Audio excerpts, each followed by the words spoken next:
આસો નવરાત્રીનો આજે ચોથો દિવસ અને રવિવારના રોજ યાત્રાધામ ખેડ બ્રહ્માના વાળા માતાજીને સોનાનો મુગટ અને કુંડળ અર્પણ કરાયા હતા।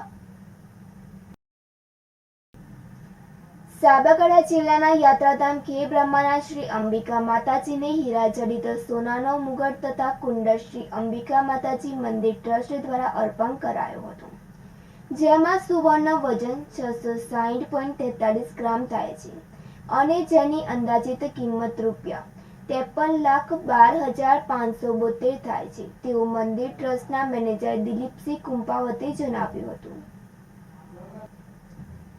ભરત ચૌહાણ સાથે તનિષા પરમાર, સિટી ન્યૂઝ, ખેડ બ્રહ્મા।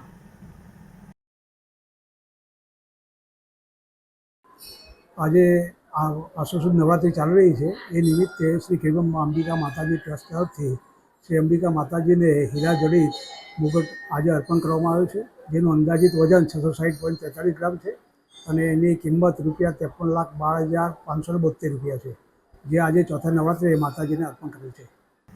ઈડરની સર્વપ્રથમ હાઈસ્કૂલમાં નવરાત્રી પર્વની ઉજવણી કરાઈ હતી।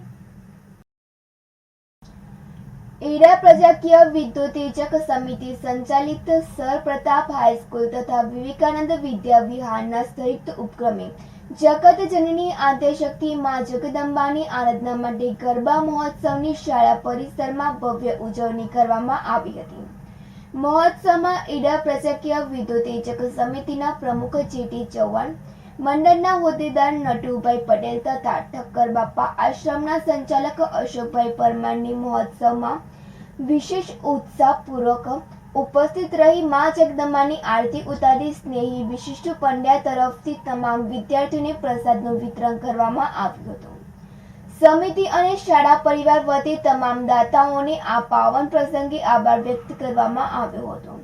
નવરાત્રી મહોત્સવ 2024ને સફળ બનાવવા સંસ્થાના સુપરવાઇઝર તથા તમામ શિક્ષક ભાઈઓ બહેનો તેમજ સેવક મિત્રોએ ખાસ NSS યુનિટનો ખૂબ સહકાર રહેલ છે। રાજેશ ચાવડા સાથે તનિષા પરમાર, સિટી ન્યૂઝ, ઈડર। મોડાસા ખાતે આવેલ શ્રી H.L. પટેલ સરસ્વતી વિદ્યાલયમાં નવરાત્રી મહોત્સવ ઉજવાયો હતો। હાલમાં સૌથી મોટી નવરાત્રી મહોત્સવ ઉજવાઈ રહ્યો છે। આયોજનના ભાગરૂપે મોડાસા શહેરના બરોબર મધ્યમાં આવેલી શાળા સરસ્વતી વિદ્યાલય સંકુલના બાળકોએ ખૂબ સુંદર રીતે મા અંબાની પ્રાર્થના કરી સાથે દુર્ગાના 9 સ્વરૂપો વિશે જાણીને સ્થિત સંસ્કાર મેળવવા વિદ્યાર્થીઓએ સુંદર માહિતી મેળવી।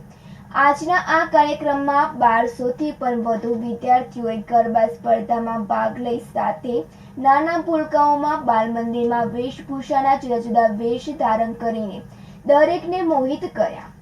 આ કાર્યક્રમ જુદા જુદા તરીકે નિર્ણાયક બોલાવીને નિર્ણયો અપાયા। આ કાર્યક્રમમાં મુખ્ય મહેમાન ગોરધનભાઈ સવજીભાઈ પટેલની હાજરી દ્વારા બાળકો આનંદિત થયા હતા। આ કાર્યક્રમને ઉમા કેળવણી મંડળના પ્રમુખ રાજુભાઈ પટેલ, ઉપપ્રમુખ ડોક્ટર હરિભાઈ પટેલ, મંત્રી રમેશભાઈ ચૌધરી આશીર્વાદ આપ્યા હતા। જુદા જુદા વિભાગના આચાર્ય પટેલ પિયુષભાઈ, વિનોદકુમાર, શ્રીમતી દુર્ગાબેન આ કાર્યક્રમને સારી રીતે ઉજવાય માટે તમામ સ્ટાફ મિત્રો, ઉમા કેળવણી મંડળના તમામ કારોબારી સભ્યો હાજર રહી તમામ વિદ્યાર્થી ભાઈઓ બહેનોને વેશભૂષા ધારણ કરનારને બાળકોને ઇનામ મેળવીને ખુશ થયા હતા। તમામ વિદ્યાર્થીઓને પ્રોત્સાહિત કરવામાં આવ્યા હતા। ભરત કડિયા સાથે તનિષા પરમાર, સિટી ન્યૂઝ, મોડાસા।